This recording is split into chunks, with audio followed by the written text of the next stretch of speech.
Hey Chris, how you doing, man? You okay? I'm good, man. Nice to meet you. Appreciate you having me Yeah. on. Nice, thanks. Nice to meet you too. And one of the main things I wanted to talk about is obviously your upcoming grappling match with wrestler Pat Downey now next weekend. But before we get onto that, I just want to take a step back to your sort of like first experience with submission grappling, which was Mhm. all the way back at ADCC Trials 2009 there. Um, Yes. can I ask what made you sort of take that leap? Because I know obviously you have the strong wrestling background and you were already planning on an MMA career, but why did you do that kind of side quest type thing? Well, grappling was really the reason why. Um, I tried out for the Olympics in 2008. I got injured right before the trials, and after that, I was trying to decide what I want to do for the rest of my life, and I started doing some jujitsu. I did 3 months of jujitsu with the gi on, started from my back, and did a lot, just all the fundamentals of jujitsu, and I really loved it. And then I went into my first jiu-jitsu tournament. It was a Grappler's Quest championship thing, and I did my weight class. I did like with all the black belts or whatever. I didn't do like white belt. I did black belt, and I beat everybody in my weight class, and I did the absolute division, and I beat everybody in absolute division, and I won all by everybody. I finished by submissions. So right away, I had this confidence and excitement for the sport because I ended up winning $1,000 and $2,000 clothing sponsorship and a championship belt. And I've been wrestling my entire life. I never won any money before, and I'm like, wow, I could do this every month and make more money than I'm making as a coach at the college I was coaching at. So right away, grappling was the beginning of me getting excited to almost be a prize fighter. I was like, all right, if I start throwing learn how to punch and kick, I already feel comfortable with the grappling. Um, we'll see where it takes me. And that's what kind of led me. It was that first tournament, 3 months of jiu-jitsu, having success. That which kind of led me to believe in myself and heading into MMA.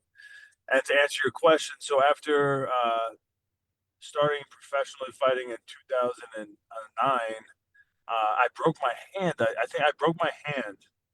The Abu Dhabi was just 2009, right? Yeah, yeah. Yeah, so I broke my hand after one of my fights, and I had to get a surgery, and so I was kind of my hand was messed up, and I wasn't able to throw punches. So Ray Longa, who's a stand-up coach, he knew I was really doing well with all the jiu-jitsu guys at Matt Serra's, and also I was going to the Renzo Gracie's in the city a lot, and I really loved the jiu-jitsu. He was like, "Why don't you do the Abu Dhabi trials and try to do the Abu Dhabis while you're like, just to keep you in the gym and keep you, focused and whatever, just to keep me around really while I'm healing my hand." And so I did the Abu Dhabi trials, and I ended up winning it. I submitted everybody besides one guy in the semifinals, who was actually a guy, a training partner of mine at Renzo Gracie's too. Um, I beat him good in points, but I didn't submit him. And then I went against a guy. I think he was like a brown belt world champion in the finals. My God, I'm forgetting his name. This is how long it's ago. Like how far? What was it? Do you remember his name? The kid that beat in the Abu Dhabi Uh, trial it, finals? at trials, I'm not sure. No. He was this like wrestler that would like really outposition a lot of jiu-jitsu guys and beat them on points.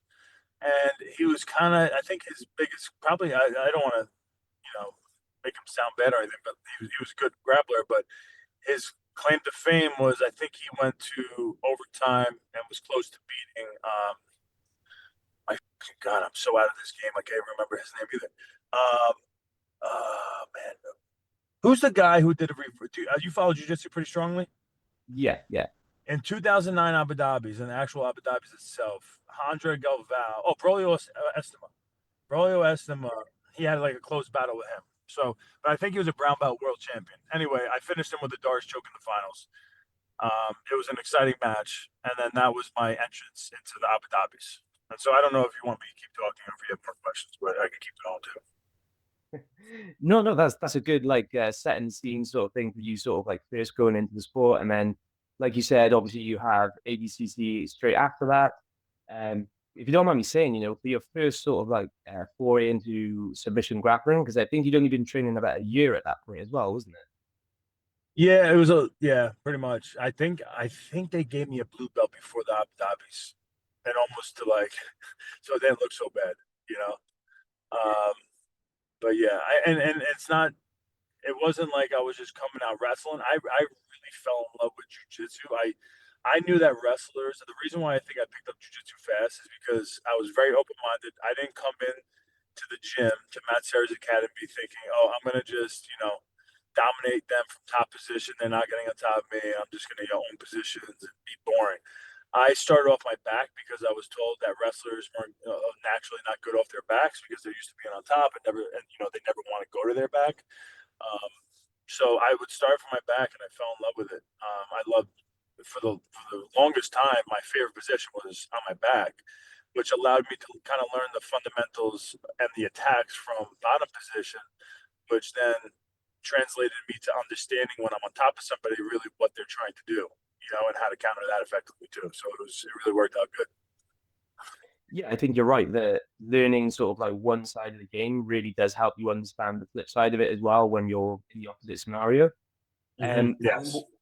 what I was going to say is obviously at ADCC, you had a solid run for someone so new to the sport because I mean, you went 1-1 in your weight class and 1-1 in the absolute, but you never actually went back to ADCC after that. Was that purely just because your MMA career sort of took off kind of immediately afterwards?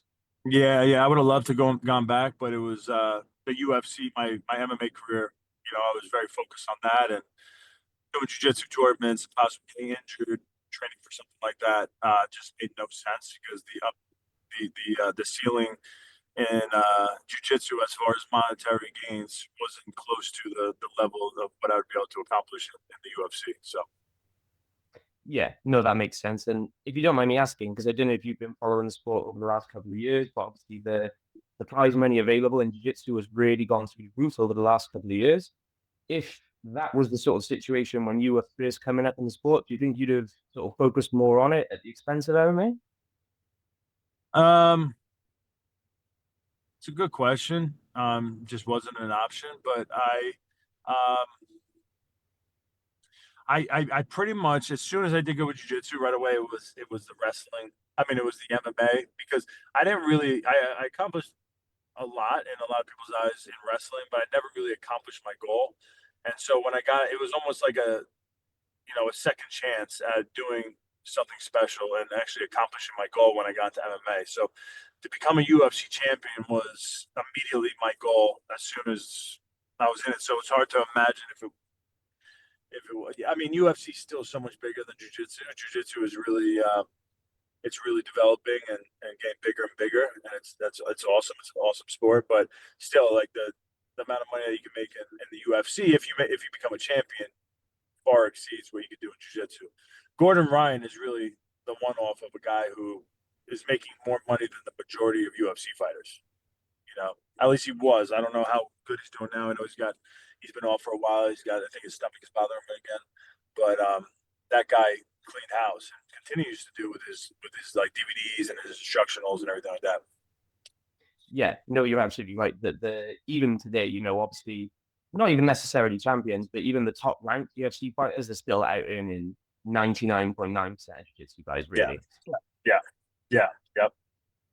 And then obviously you made a sort of like comeback to grappling now about 2, 3 years ago when you fought Owen Livesey at Polaris.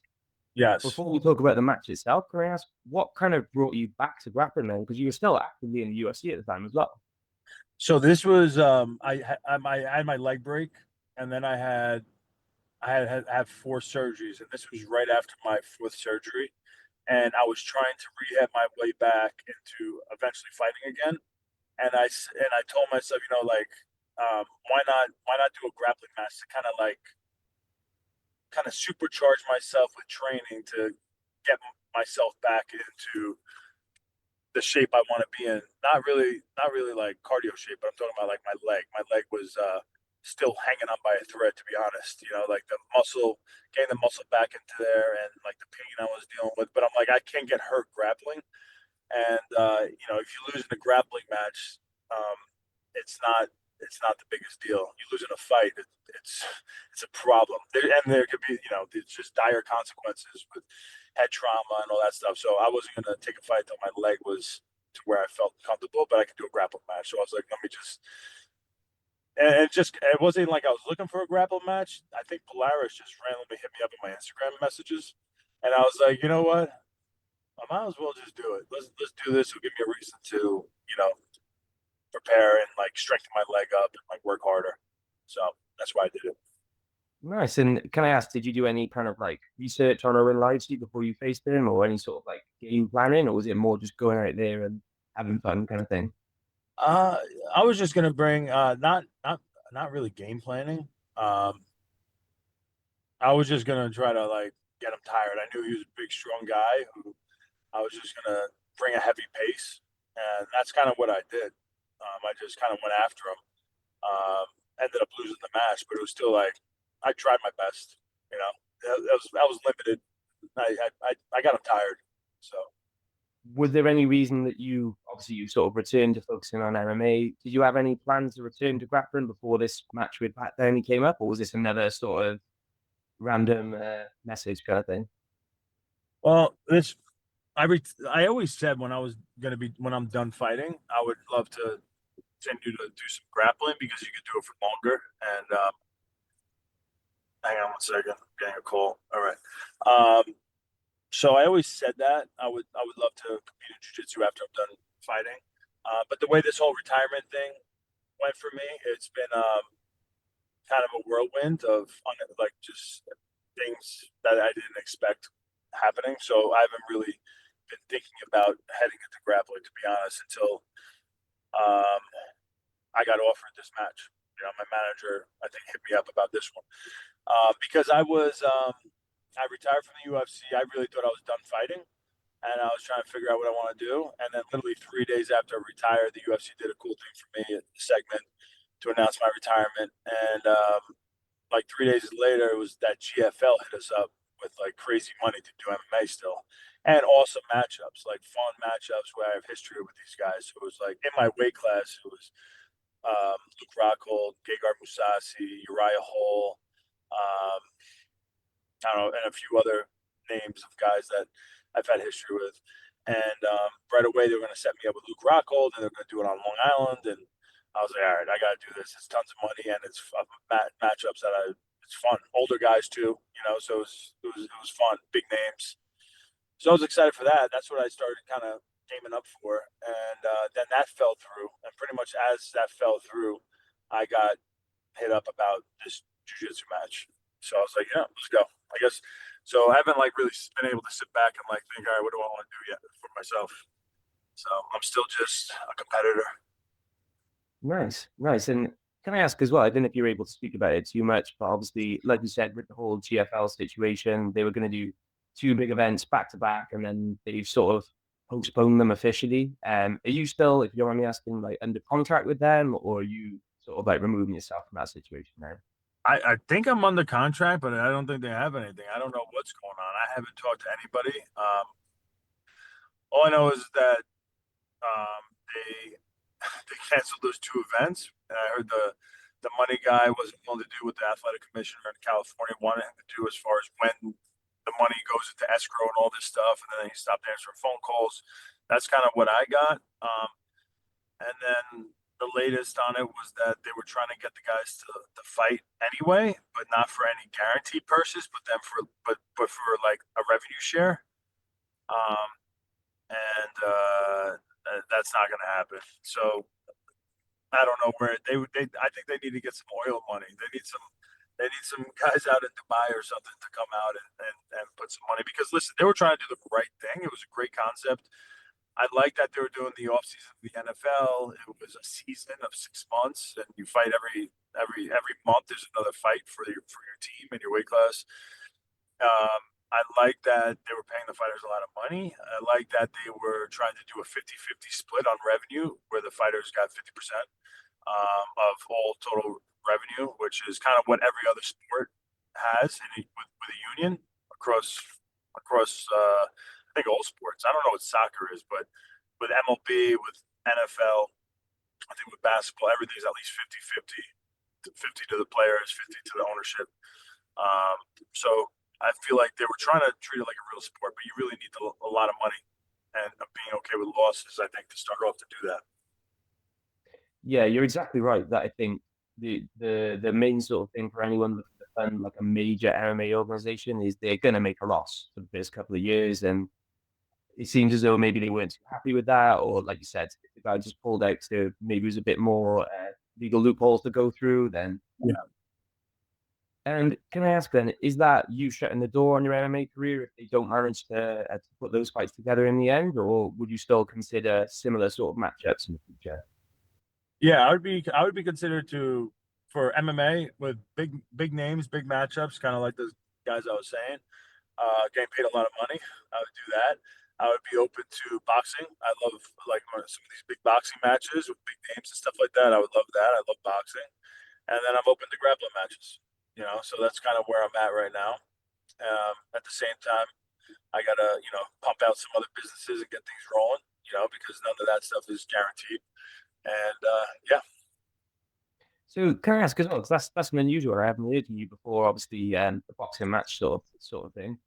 Is that something that you're actively seeking out, or is it just open to it if the opportunity presents itself, kind of thing? I told my manager, yeah, I think he spoke to some people about trying to get some matchups with different guys, and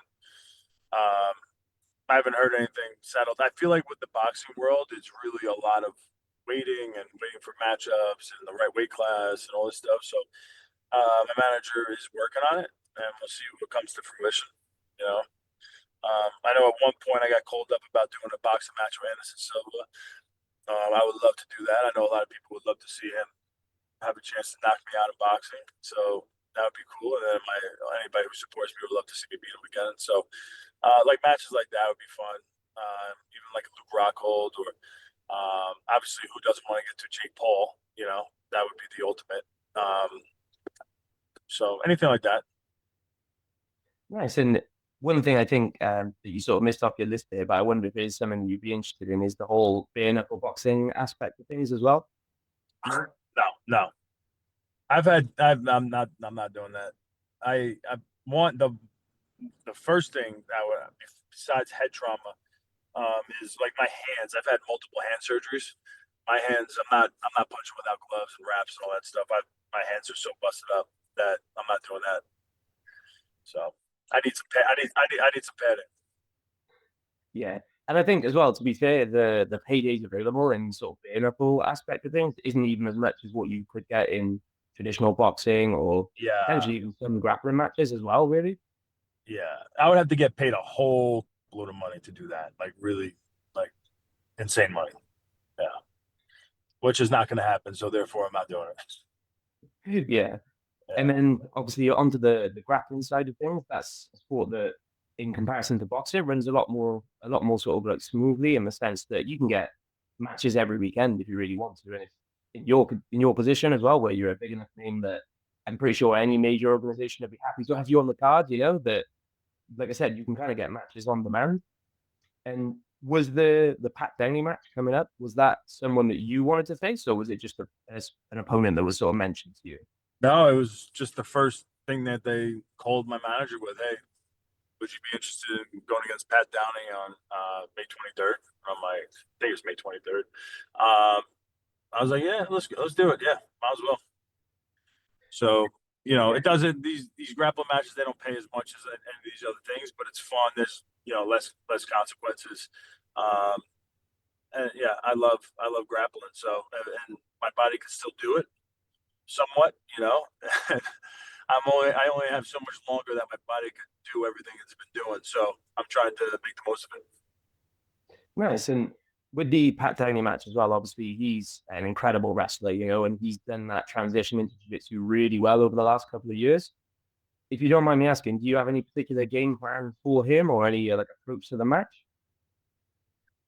Yeah, I mean, we'll kind of figure it out in there. I know he's a good wrestler. I don't want it to be like a stalemate type match on the feet. That sounds super boring. I want it to be a fun match, whether I'm getting thrown or throwing him or we hit the ground and see what's up down there. I just don't want it to be like, we're hand fighting the whole time and standing there.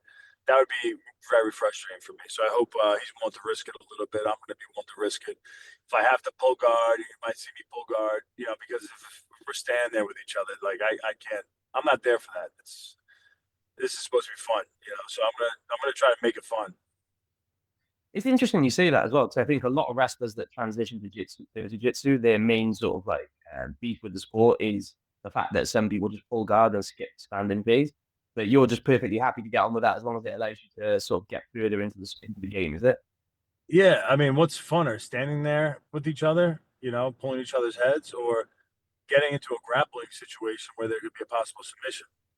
I would take as a wrestler. Listen, I could stand, and it's going to be really hard to take me down for anybody, and I could get takedowns. I think on anybody. So it's not that I'm not good at wrestling and I'm like bitter towards wrestling. Wrestling is my number one love. But if I'm looking at it, like it's like grappling's a different type of wrestling than like wrestling, like real wrestling, where you got the wrestling shoes on, your weight lower in your stance, your hand fighting to your shots. It's less slippery. It's just a different thing. Most grappling matches, the guys are standing really tall. It's a lot of hand fighting, and it's hard to get a hold of somebody. I mean, you can do it, but it's way tougher, especially two good wrestlers going at it. So if I was going against a guy who wasn't a good wrestler, I'm going to take him down pretty easy. And we're right on. I'm not going to be scared to engage on the ground. I'm going to be all over him, trying to pass guard and trying to get the submission no matter who he is. So it's going to be fun. Like a lot of times with these wrestlers, they're going against a guy who doesn't have good at wrestling. The kid, like you standing on your feet and him sitting down, like there has to be some type of engagement. Like there has to be a meeting. Like what are we doing? You're standing on your feet. You don't really want to take him down, but he can't take you down. So I guess you win, but it's so boring, you know. So I feel like there has to be a way to kind of. I've never been that guy. I've never been the wrestler who's gonna try to just keep his elbows in and not get submitted and hold half guard or whatever, just sitting on a leg, or standing up and just looking at the guy and not really engaging. I go after people whether it's smart or not. Even when I went, even in Abu Dhabi's in 2009, I was way greener than I am now. He had me in an omoplata to an armbar, into triangle, into another armbar in about 15 seconds. As soon as I hit the ground, he sat. I went into him. I tried to pass. He did all those things to me. I was like, this guy's good. And then you have that moment. It's like, all right, am I going to stand up on my feet and make him stand back up, or am I just going to stay outside and be boring? I'm like, no, Dad, I'm going after this dude. And I just kept attacking him and trying to choke after choke, choke after choke. And it was really, I had him in a lot of tough situations. And we went to double overtime, and he ended up winning on points. And a lot of that, like I have no regrets in that match, other than I wish I knew the rules, because we're in double overtime, and apparently in Abu Dhabi's, he sits down, I could have him stand back up, and it comes down to a takedown. But as soon as he sat down, I jumped on top of him, trying to take his back and like look for darces and shit. And then because he sat and I came on top of him, now it doesn't count as a takedown, which I had no idea. So at that point, I would have made him stand up and like, all right, takedown wins. That sounds great to me. I'm going to win that one. But I attacked his ass and he ended up sweeping me. But it was a great match. He was really good, and I was super tired afterwards. So I worked really hard. He was tired, so it was a really really good experience. But I will. The only thing I've learned from that is that I am going to learn the rules. Nobody told me that. So I'm going to know what the hell's going on in Fury on next Friday.